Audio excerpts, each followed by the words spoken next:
Good morning. We are back. This is our talk around with our panelists here on Inside Tennessee. Two topics for sure we wanted to discuss. Susan, let's start with Bob Thomas. He's the Knox County School System Superintendent, and he just recently said he'll be retiring as of June.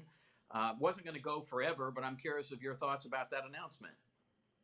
Well, I don't think I was surprised. I mean, it's been a very difficult year for school, 2 years for schools. And Bob, I know how old he is because he played football with my husband.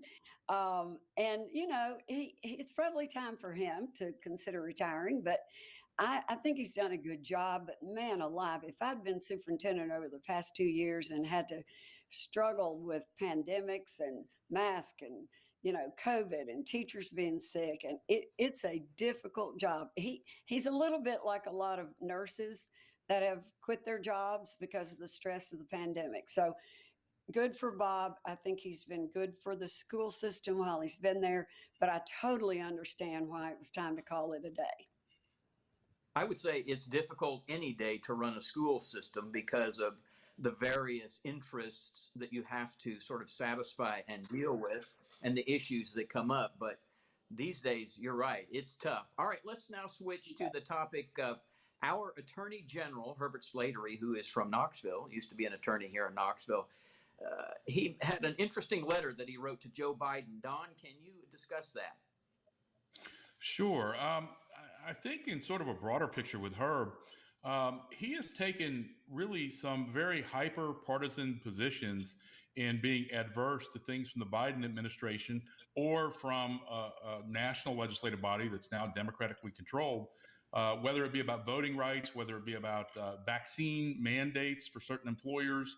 And if you notice that Herb really didn't do that when it came to positions over the last 4 years with Trump. And I think there's a real interesting reason why. We are the only state in the country that the Supreme Court appoints its attorney general. There is no question that the Tennessee legislature would love to snatch back the authority to appoint the attorney general. They have made no secret about it. And this might be as much about self-preservation of the role of the Supreme Court appointing it, not that they're governing or dictating it, but Herb is sort of orchestrating this, then really what Herb Slatery may or may not believe. I don't want to get too far into that, but I will say that if these are Herb's beliefs, this isn't the Herb Slatery I remember from Knoxville. So I'm just wondering how much of a political statement this is for Herb to sort of maintain the structure currently that our state possesses in naming its attorney general.